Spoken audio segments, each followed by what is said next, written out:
జై శ్రీకృష్ణ. వరంగల్ జిల్లా కేసముద్ర మండలంలో ఉన్నటువంటి ఇన్గుర్తి, ఆ ఇన్గుర్తిలో స్వయంభూ అయినటువంటి నారసింహస్వామి వారు ఉన్నారు. వారిని గురించి శ్రీ గోవర్ధన స్వామినాథాచార్య స్వామి వారు అనుగ్రహించినటువంటి శ్రీ నారసింహ ప్రపత్తిని మనం చూద్దాం. సరిగ్గా శ్రీ వెంకటేశ్వర స్వామి వారి యొక్క ప్రపత్తి శ్లోకాలు కూడా ఒకసారి అట్లా స్ఫురణకు వస్తాయి మనం ఇది సేవిస్తుంటే. ప్రపత్తి అనేటటువంటి భావాన్ని భగవద్ రామానుజాచార్యులు వారు ఎంతగా అనుగ్రహించారంటే, దానికంటే సులభం మరొకటి లేదు, దానికంటే మాయామోహంలో ఉన్నవారికి దానికంటే కష్టం మరొకటి లేదు కదండి. కాబట్టి స్వగత స్వీకారం, పరగత స్వీకారం అనేటటువంటి రెండు విషయాలను అత్యంత కమనీయంగా మన పెద్దలు మనకు అనుగ్రహించారు. అందులో ఏదైతే పరగత స్వీకారం, పరమాత్మ తనకు తానుగానే మనల్ని స్వీకరించటం, మన యొక్క యోగ్యతలు, మన యొక్క అర్హతలు, మనకుండే విద్య, పాండిత్యం, మడి, ఆచారం, వీటన్నిటికీ అతీతంగా ఎటువంటి యోగ్యత లేకపోయినా పరమాత్మ మనల్ని ప్రేమించి మనల్ని దగ్గరికి తీసుకోవాలి అంటే ప్రపత్తి ఒక్కటి మాత్రమే మార్గం, అదే చరమోపాయము అని చెప్పినట్లుగా ఈ ప్రపత్తి స్తోత్రాన్ని మనం ఒకసారి విన్నవించుకుంటే స్వామి యొక్క శరణాగతిని చేరుకుంటాం, శరణాగతిని పొందగలుగుతాం. జై శ్రీకృష్ణ. ప్రారంభిద్దాం. శ్రీ నారసింహ ప్రపత్తి. ఈశానాం జగతోస్య దేవనుహరేః విష్ణో పరాం ప్రేయసీ. ఇక్కడే రెండు పాఠాలుగా కూడా ఈశానాం జగతోస్య దేవనుహరేః విష్ణో పరాం శ్రేయసీ తద్వామాం కగతాం దయార్ద్రహృదయాం తత్క్షాంతి సంపోషిణీం అంభోజాం చితచారుభూషణకరాం జాజ్వల్యమానాం శ్రియం వాత్సల్యాదిగుణౌఘరత్నవినుతాం వందే జగన్మాతరం. సంతానహీనవనితార్చితపద్మపాదం తద్దత్త సంతతి సమాదృతదివ్యరూపం సాష్టాంగవందన పరిష్కృత భక్తజాతం ఇన్గుర్తివాస నృహరే శరణం గతస్త్వాం భూతాదిఖేద వినివారక భీమసింహ స్వప్న ప్రసాదిత గుణోత్తమ భేషజౌఘా సంతానశాలి వనితా జనదత్తడోలా ఇన్గుర్తివాస నృహరే శరణం గతస్త్వాం.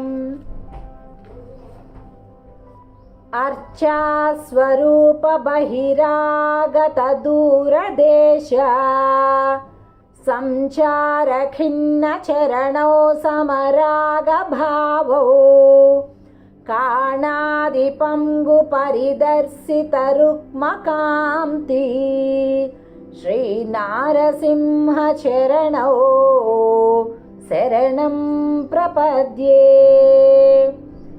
రక్షోధిపస్య నిధనాయ పరిభ్రమంతౌ శత్రోశ్చ దేహ విగళద్రుధిరాక్తభాగౌ భూమౌ చ చిహ్నిత సుధాకలశాదిరేఖౌ శ్రీ నారసింహ చరణౌ శరణం ప్రపద్యే. రక్తాంబుజద్యుతి పరాజిత సుప్రవాళౌ బాహ్యైశ్చ రశ్మిభిరదకృత నీలమేఘౌ उद्धूतचन्द्रनखरद्युतिभासमानो श्रीनारसिंहचरणौ शरणं प्रपद्ये। स्वीयप्रपन्नहृदयाम्बुजभीतिजन्मा नोदाय शान्तिचलितौ निजभक्तभोग्यौ श्रीकाकतीयधरणीश्वरसेव्यमानौ श्रीनारसिंहचरणौ शरणं प्रपद्ये। श्रीयादवाद्रिसुरपर्वतवेदगिर्या याधारभूभृति च सिंहगिरौ सुपूज्यौ आहोबलाख्यधरणीधर मङ्गलाद्रिन्यस्तौ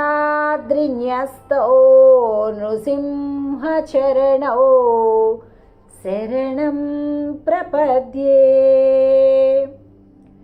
कृष्णाख्यसौवजनिरक्षितरुक्मिणीसा भीष्माख्यवीरवचनात् सुगृहीतचक्रा प्रह्लादमोहतिमिरान्तकभक्तरक्षा श्रीनारसिंहचरणौ शरणं प्रपद्ये। दण्डाख्यभीकरवने बहुवर्षपूर्वम्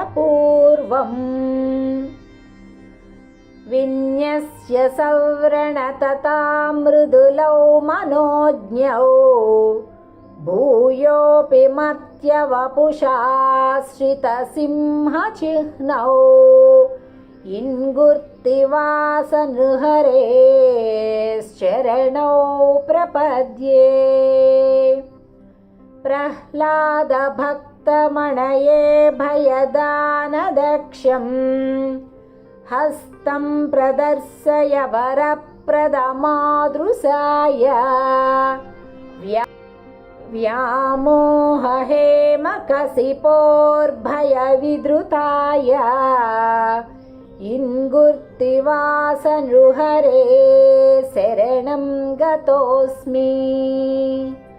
श्रीशेषतल्पमृदुगात्रसुखैकभाजौ स्तम्भोद्भवप्रकरणे परिकम्पिताद्रि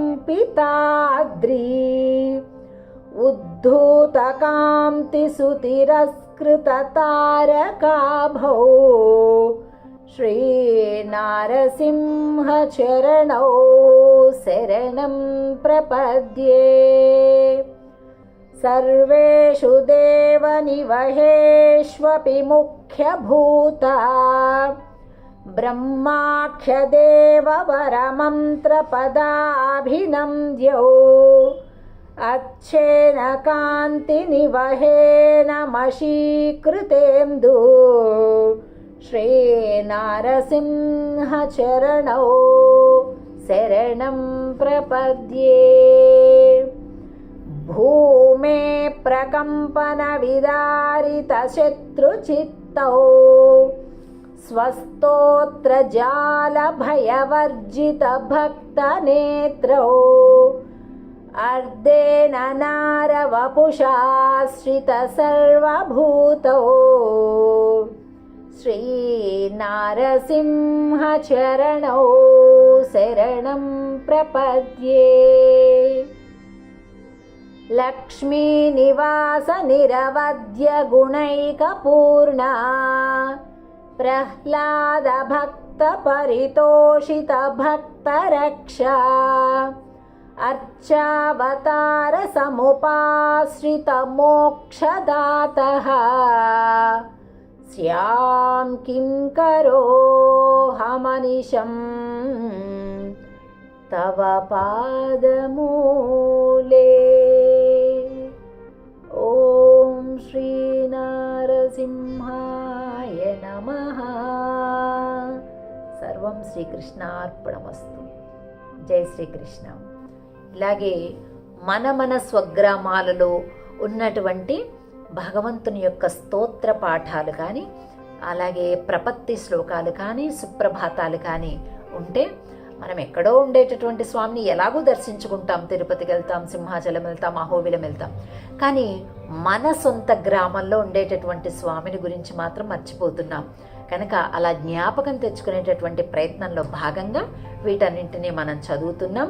అలా మీ దృష్టిలో మీ గ్రామంలో ఉండేటటువంటి స్వామి యొక్క ఆ వైభవాన్ని తెలియచేయండి, స్తోత్రాలను తెలియచేయండి. కామెంట్ బాక్స్లో కామెంట్ ద్వారా తెలియచేయండి.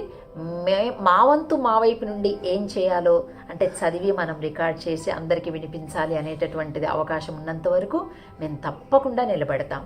జై శ్రీకృష్ణ. సర్వం శ్రీకృష్ణార్పణమస్తు. ప్రియ భగవద్బంధువులారా, ఒక చిన్న ముఖ్యమైన ప్రకటన ఏంటంటే, మనం శ్రీ సేవా ఫౌండేషన్ తరపున ఒక గో సేవా విభాగం, గోరక్షణ, గోశాల నిర్మాణం కార్యక్రమానికి శ్రీకారం చుట్టాము. నిన్ననే దానికి సంబంధించినటువంటి వాళ్ళందరూ కూడా ఆ నిర్మాణకర్తలు దాని బడ్జెట్ని ఇవ్వడం జరిగింది. మామూలుగా మనం శ్రీ సేవా ఫౌండేషన్ 2 రాష్ట్రాలలో, తెలుగు తెలంగాణ 2 రాష్ట్రాలలో కూడా శ్రీ గోకుల నిర్మాణాలను చేపట్టింది. అన్ని ఆలయాలలో కూడా పెట్టించింది మనమే శ్రీ సేవా ఫౌండేషన్. దీనికి అంటే గవర్నమెంట్ తోటి కోఆర్డినేట్ అయి చేశాము. దీనికి సంబంధించిన జీవోలు అన్ని వివరాలు కూడా మన వెబ్సైట్లో ఉన్నాయి. దాని లింక్ కూడా మేము డిస్క్రిప్షన్లో ఇస్తాము, చూడండి ఒకసారి.